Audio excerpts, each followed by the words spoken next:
Good evening, everyone, and welcome to Shit Moms Won't Say. My guest tonight has 13-year-old me like screaming a little bit. Truth be told, she has 36-year-old me screaming too. This beautiful soul is sitting in Sweden, and she has sung some of easily like the most recognized songs of the 90s. I don't know, like Loveful, Been It, like maybe you've heard of them. I don't know, pretty impressive. Lead singer of the Cardigans, and so many other cool things. Mom of one, Nina Persson. Welcome to my show, sitting in Sweden. Thank you. Thank you, New York. Thank you, New York. Well, speaking of New York, that's where so that was the first time I saw you. Was at Willis Fair. Oh yeah. Beach. Oh, that's so sweet. You know what? I think that's actually. That show was the time that show is the first time I met my husband in the flesh. Really? Yeah, it was. So are you saying that I brought you? Yes. Thank you so much. I'm glad I finally. Yeah, I'm glad I finally got to thank you. It's good. We've been waiting a long time to get that thank you. That's awesome. I love it. But yeah, so everyone knows the way people come on the shows, I'll reach out and say like, I love you. Come on my show. I'm a fan. So I reached out to Nina and I was like, look, I'm a fan of you. I love the Cardigans. Will you come on my show? She was like, yeah, I'll come on your show. So it's like very genuine when I'm saying to people, I'm really interested in your work and I love what you do. So I'm very excited that you're here. That being said, you are not like immune to the Big Mom 3 just because I'm a fan. You still have to answer the questions. Okay.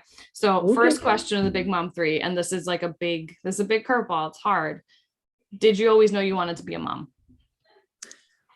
I think I had it sort of, I didn't think too much about it. I was one of these people who, when I was about, I think it was like 33, then I was like, oh my God, I guess if I'm going to have a child, I better get to work, Now, yeah. I think that's common. Probably, I mean, with my generation at least, that you do your thing and you forget that it's not. You can't take it for granted. You forget. You just think it's gonna whatever happen sometime. But I realized, wait, it hasn't happened yet. I should just probably. So I didn't have like a really intense longing for a child, and I was busy and loving what I was doing. So I think I just hadn't thought so. I was not thinking that I was not going to have a kid, but time just flew past. So, and then I had what's that? I've heard that a lot, like from especially from women that have like big careers or they're traveling a lot with their careers. That they're like, it's not that I didn't want it or I didn't like. I just didn't really think about it. I was kind of doing my thing, and then I was like, okay, if I'm going to have a kid, it's now. Yeah, and I had everybody else in my band are guys, and they had all pretty much had kids, and we kept going on tour because their girlfriends and wives were home with the kids, or we could have stand-ins or like substitutes for them. But for me, it was like a lead singer though, especially a female lead singer in an all male band. You really can't. That wouldn't work. So I also knew that if I was gonna take a lot of time off and stuff, I would really halt things. So finally I had to completely halt things and be like, I really need to take a break, even to sort of be able to make a baby, kind of. Like focus and like do what you gotta do. Yeah, and cool things down a little bit. So yeah, I was one. I think it's also like it's common. You think it got so common to be an older mom that you just sort of think that it's just going to happen one day, and then it's fine. But once I decided that I wanted to, then I became a fanatic, which is also common. When I wanted to and it didn't happen right away, I became slightly fanatic about finally, getting pregnant. So then it was a nightmare, I think. Oh, at least you know about it, right? And now you have an 11-year-old son. Yeah. Amazing. Who I just got to meet very briefly, but cut him short. We said hello, goodbye. Very, very cool. So 11-year-old son, amazing, and you're a mom. So second question of the Big Mom 3. What is like the shittiest or like most backhanded comment or piece of advice you've ever gotten from another mother or parent? Oh, I think there was so much, but from other parents, I'm trying to think, because I had a bit of I was on bed rest for my whole pregnancy, so I read way too much.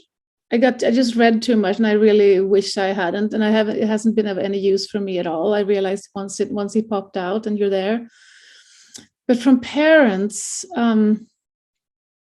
God, I don't know. I mean, it was one thing that strikes me immediately is this thing how most parents, they're so cocky and they think they're going to be the first parent to not give a screen to their kid at all. I don't know if you've succeeded, but I was one of those. So we're at a different spot. So my daughter is 2, and my wife is pregnant with our second and final. We're 2 and through. That's it. Great. Awesome. Done. We're done after 2. We're gonna have another girl. So she's not really at the age where she's gonna like grab a screen and do it herself. But like we put that TV on when we need to. Like, you're right. People get very cocky that they're like, no screen time. All right, well, you're doing it to yourself. Okay. Yeah, exactly. Yeah. And I remember it being a great relief sometimes, but I'm trying to think, I'll come back to you if I can think of any, and actually like advice that I thought was sort of only putting sort of guilt into my brain and damaging things. Well, what were you reading that wasn't helpful to you? Just too much. I was online and I ordered books, on how to raise a child, and of course all these childbirthing books and like what to expect of the world and those types of things. Just a lot. And it was sort of I think everybody's caught pretty much by surprise when it's real, and you still feel like you have to make things up and improvise and I think anybody who calls themselves a parenting expert is probably not a parent themselves. It's a really crazy thing to be an expert at. And all these things, how to put your kid to sleep, training and all these things. And we tried, I remember crying, trying to do this thing, when you leave your kid for screaming for 5 minutes or whatever it is, and you go back and just said, we're in the building still. And then it's like a hand on the back. It's like, okay, I put my hand on your back so I'm here. And then I walk out of the room for 10 minutes. We didn't do any of that shit. We tried because nothing worked for us. So we tried some rules like that, and it was just heartbreaking. So it was things like that I thought was sort of like really just making us feel like we didn't do a good job, sort of.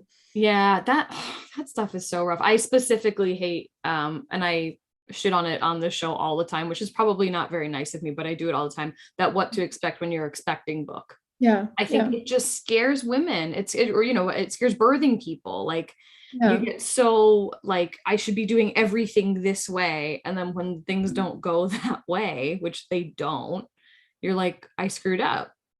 And things are really different too, because obviously I lived in America when I was expecting, and I gave birth there, and we left New York when my kid was 5. So coming back here, like for example, I thought swaddling actually was fantastic, and that was just a normal thing to do. And I came back here and I told people about it, and here they thought we were, child abusers having done that. Really? Yeah, it's so things are really different. And I mean, here, I'm sure it works fine here too, the way they don't do it. Do you see what I mean? It's all also just, things also really changed over time with, how sleeping on the belly or sleeping on the back has changed, and how you talk about breastfeeding and all these things. So it's also like, it's all fashion. It's all fads coming and going, sort of. It's so true. The swaddling thing's weird though. That's interesting. My daughter wouldn't let us swaddle her. We swaddled her in the hospital, and within 2 seconds we saw a little hand. It was like, fuck that, no way, I'm out, which is still very representative of her personality, so that makes a lot of sense. But yeah, she needed to get out.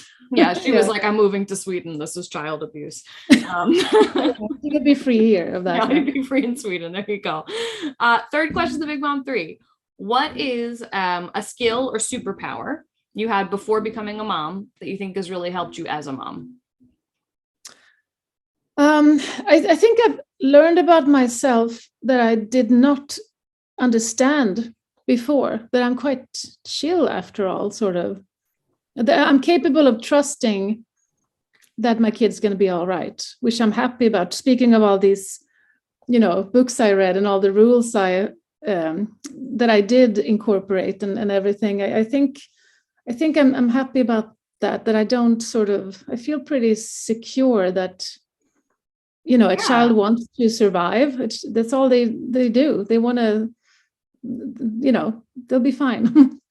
I love that. That's so cool. Yeah. And it's not that I really thought of myself as a hysteric person before, but I was scared and nervous. I think that's proven to be a strength, and I'm happy about it.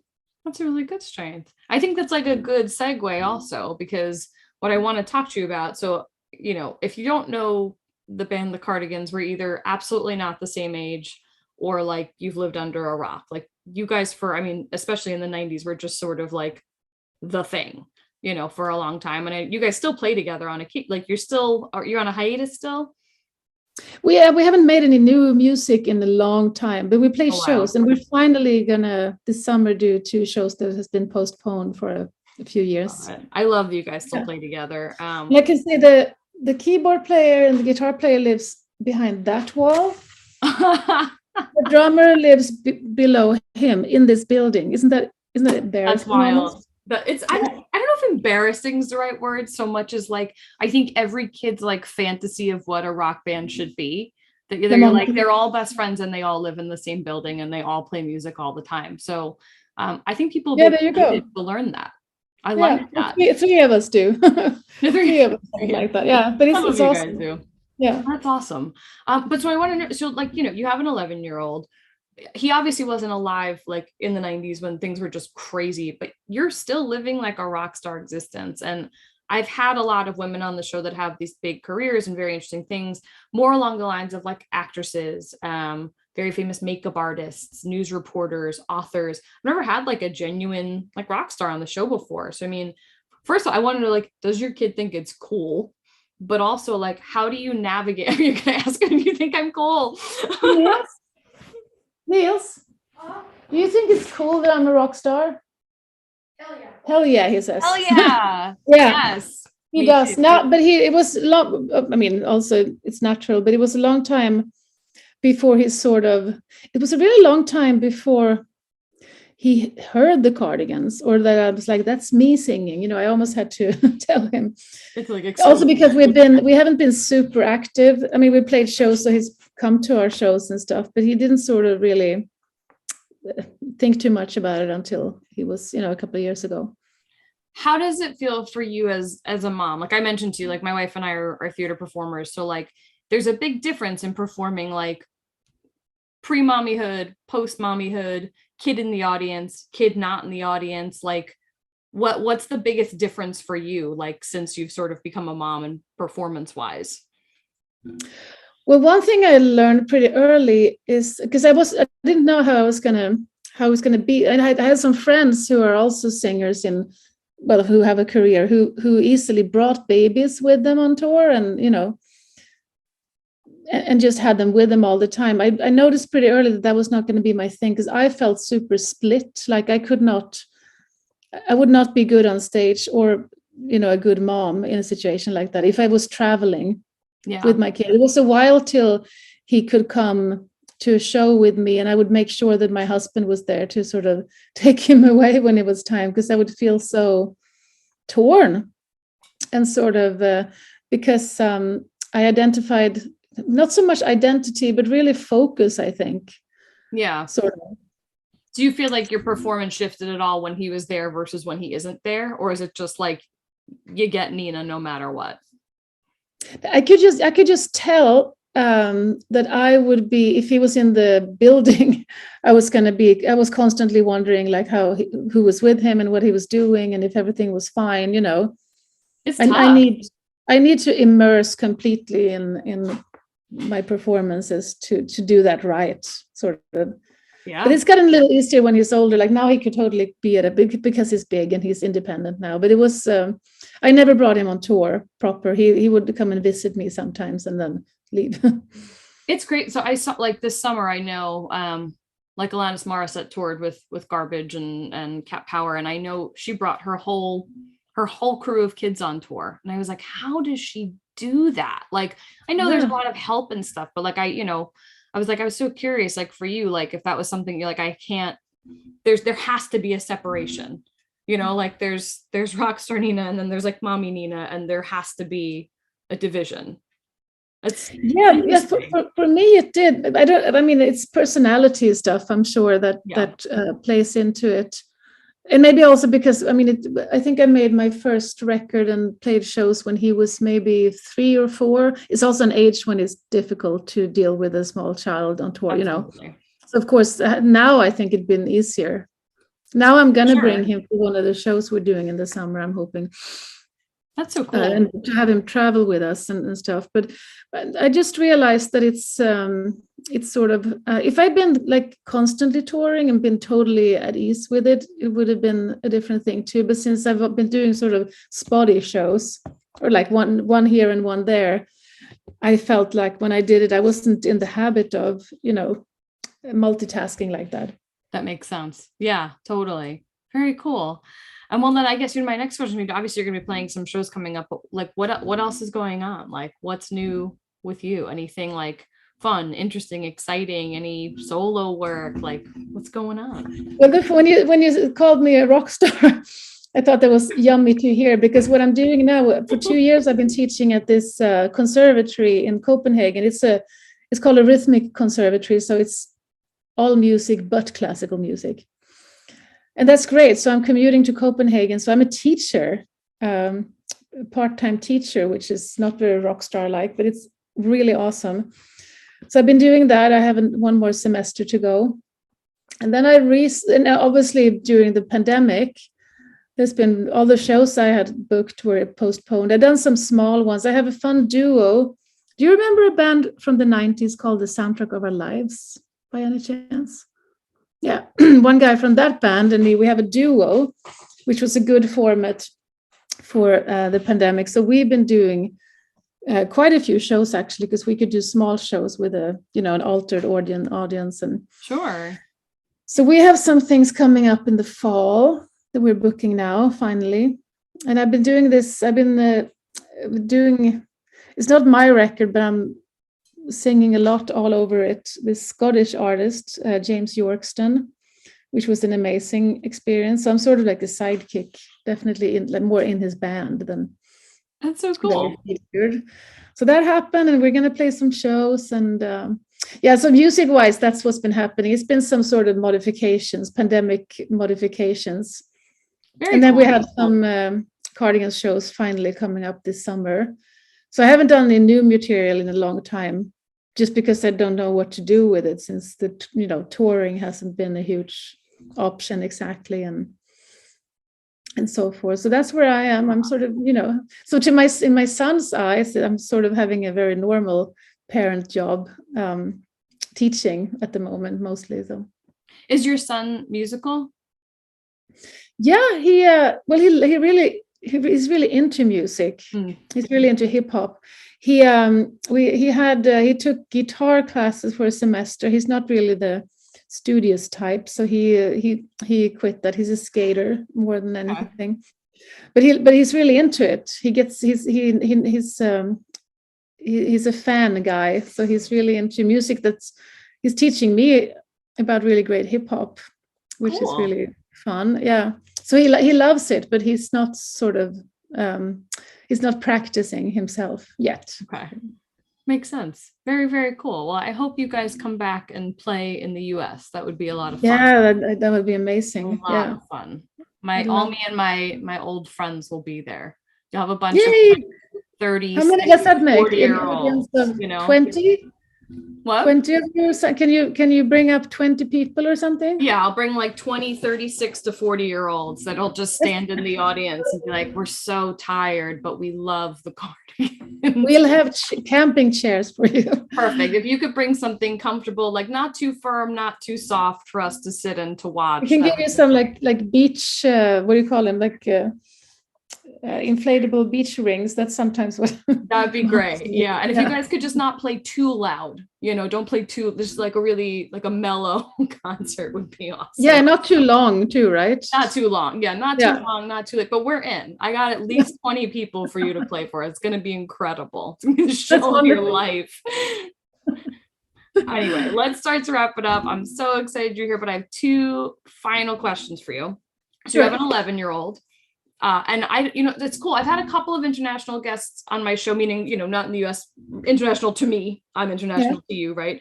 And I'm always curious of the answer for this anywhere, but especially when they're not in the US. So you have an 11-year-old. I love this question based on the age your kid is. What is something you cannot live without as a parent with your son at his current age? Headphones. Case in point, we just saw, we couldn't do it. Yeah, we go through them. It's really a point of nuisance, because I like to buy really fancy headphones because I use it for work, obviously. Sure. But they always sort of trickle down to my son who breaks them, and then I need to get new ones. And so you need a stash of headphones. It's one thing. What else do we buy all the time? And I did have a panic for you, by the way, because right before we started filming, your son asked for headphones, and you said, "Oh, because he's gonna go take a shower." And I said, in my head, with the headphones in, they're gonna. Oh yeah. Break. Yeah. But he also took my buds. The water. Yeah, he took the good one. So okay, I see. Yeah, but he was out of there already. Otherwise, he was already done. Yeah, he was done already. Yeah. That may be why you go through a lot of headphones, though, because he keeps bringing them maybe into the shower with him. Yeah. He brings his computer into the shower, not into the shower, but he has it next to him, so he can keep watching his anime show, One Piece, which has thousands of episodes, while he's taking a bath. That's his favorite thing. But another thing is Legos. It's not like we still keep buying it, but it's amazing. The box of Legos, it keeps being sort of put away because he thinks it's sort of grown up. But then it keeps coming back out, like just the other day again, which is amazing. The best toy. It is. It's a good toy. And it's fun to build Legos. I don't care how old you are. Legos are fun. Yeah, this is like the only toy that I ever enjoyed. Actually, that's one, I'm talking about mom things, that's one thing I never really got good at, is playing with toys with my kid. But Legos was a savior, because that's that I love. That's amazing. I feel like that's like a ubiquitously interesting toy to everybody. Like, you can, even if you're not like a doll, like I'm not like a doll person. Like, my wife is a doll person. My daughter seems to be a doll person. I'm like, I don't want that. Like, I don't know how to play with Barbies or those things. Like, I feel what you're saying. Like, yeah, you can build, blocks and Legos and things. Like, it doesn't really matter where you fall on like the playing spectrum. That's like something everybody can kind of do. Yeah, exactly. Yeah, I'm talking. Yeah. Yes. It's like you're talking about me. You know what I mean? Yeah, it's a whole show about you, actually. Oh, yeah. We dedicated the whole show to you. Yeah. Well, I want one final question. So, what is something you know now that you wish you knew before becoming a mom?